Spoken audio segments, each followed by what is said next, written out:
Did you buy your dad's chainsaw? Hey, good morning guys, welcome back.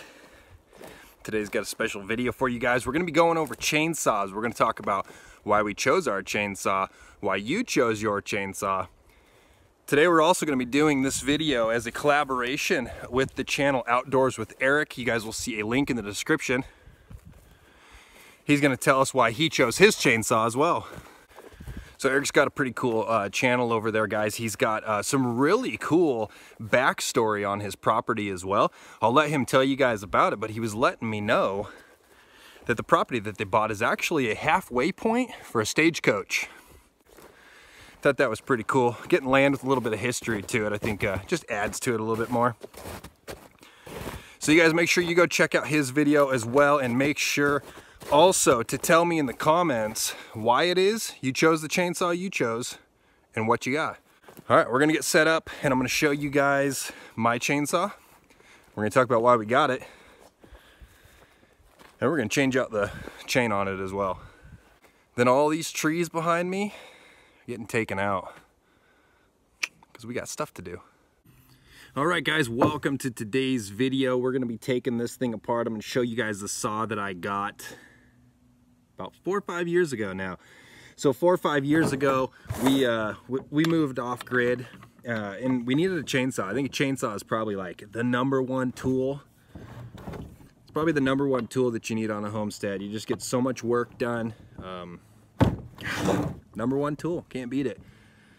So I started doing, before we actually moved off grid, I started doing a lot of research, trying to pick the best one for me, what I needed it for, what I think I needed, what aspects to look for. Chainsaws are, you know, they're kind of an always changing market. There's always something new being added to them. I mean, they've kind of kept their look, but one of the biggest changes about this model that I have is the MS series. So this is an MS 271. And that MS series is it's a stabilization system that they came up with. In the old saws, you'd cut all day, and when you'd switch off the saw, you know, you're done cutting, your hands would vibrate and your eyes would vibrate still. You'd walk around vibrating still hours after you cut. And so these new systems, you know, they've got a dampener in them. They've actually got a shock system back in here, and that shock system just takes away all that vibration. So it's just not, you know, it's not kicking your butt all day. You're able to just saw a lot more without it taking such a toll on your body. So this is kind of the maintenance time for me. I don't clean out my saw a ton. I should probably clean it out a lot more. This is basically all of last year's dirt and grime. And then of course this year, you know, we've sawed a bunch already to begin with, because we've got a big project coming up. If you're new to the channel, we are cutting down a bunch of trees to use to build a cabin. We will be building that cabin with all hand tools. Traditional old style hand tools. We'll be notching everything with axes and saws.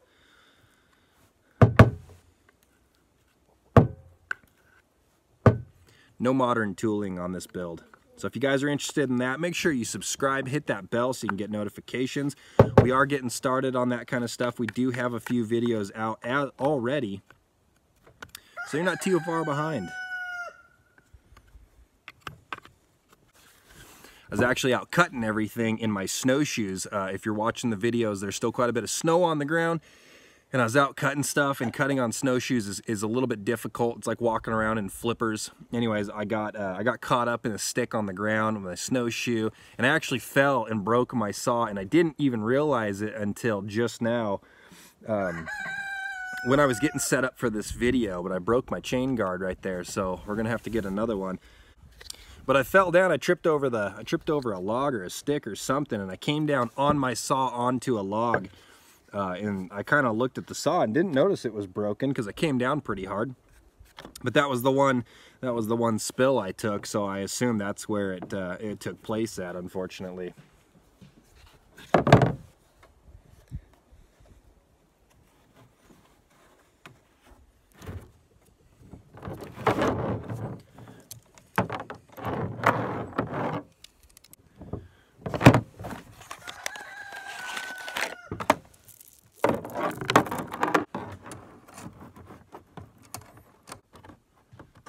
So tip number 1, don't put your chain on backwards.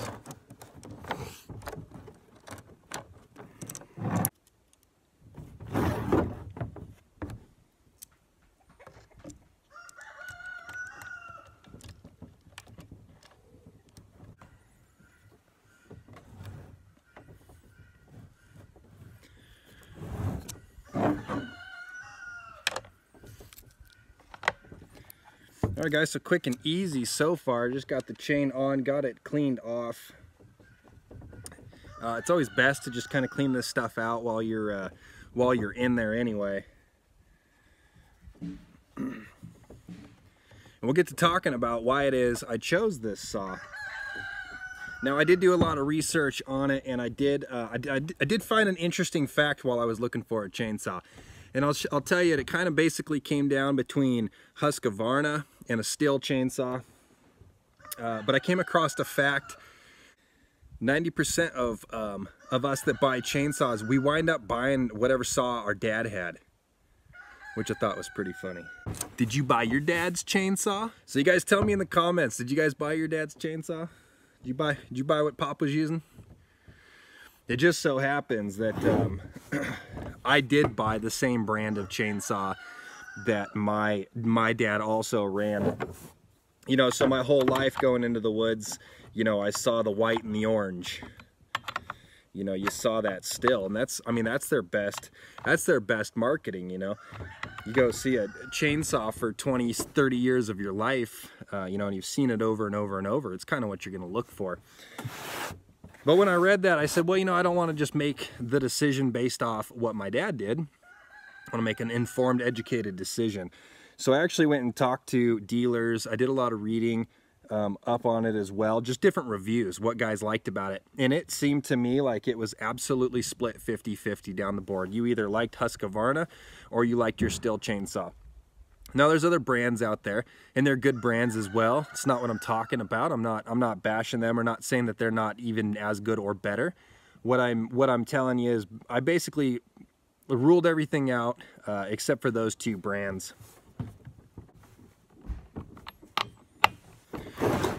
So the ideal, I guess the changing factor is I went into a store and I grabbed a Husqvarna, and the handle felt very plastic to me. Now these are plastic handles, they're not made of metal, but it felt super cheap to me, and I just didn't like the feel of it in my hand. I went and I grabbed the Stihl, and I liked it better. It's still a plastic handle. It doesn't feel, you know, of huge quality. There was just a difference in the grip, and I didn't like the other one.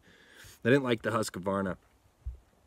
So basically the selling factor as well was they happened to have a deal going on at the manufacturer, and this thing came with a case. They had a package deal. It came with a carrying case. It came with an extra chain. It came with I believe it was a 6-pack of oil. It came with a hat. Can't beat the hat. Sold. And it came with a scrunch as well, which I think most do, but that was just kind of the deciding factor. The package deal overall was better. Now the model we went with was the 271 Farm Boss, and the reason that I got it is because I wanted to be the boss of the farm.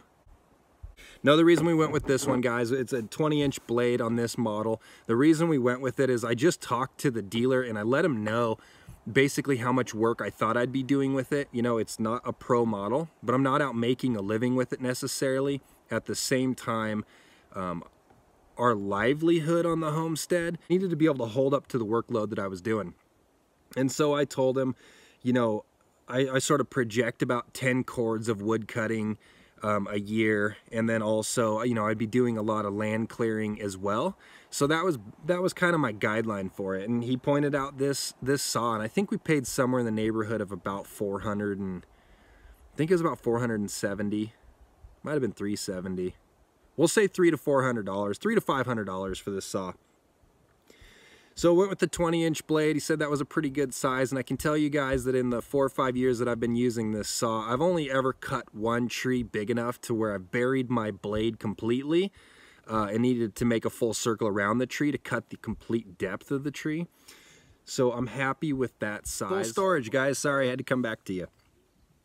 So we're talking about the bar size. I didn't feel that I needed a bigger bar size. I wasn't worried about the weight of a bigger bar size. When you get out and you just start cutting and working with your saw anyway, you get stronger throughout the season, and the weight of it doesn't become an issue, at least for me. If weight's an issue for you, you know, stick to a smaller bar size.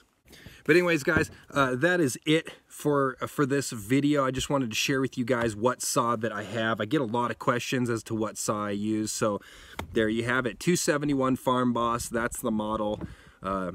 Still's not paying me yet to say that, but I recommend it. With that being said, guys, I don't have much to compare it to. I've used some smaller, cheaper saws. I'm happy with this saw. It might not be the best. There might be a better saw out there for me. I may purchase another saw, I don't know. So you guys tell me in the comments what saw you have. Tell me why you bought it. Tell me if you think I should get a different saw.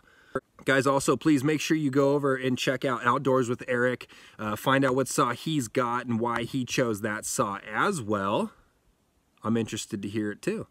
So for now, guys, I leave you here. I have got to go and cut all of this stuff down behind me. So if you guys want to see that and you want to see how this saw performs, check out the next video after this video. It might be before this video.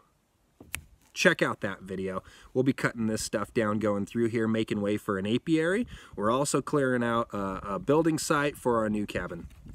So thanks for watching, guys. Appreciate you being here, and we will see you on the next one.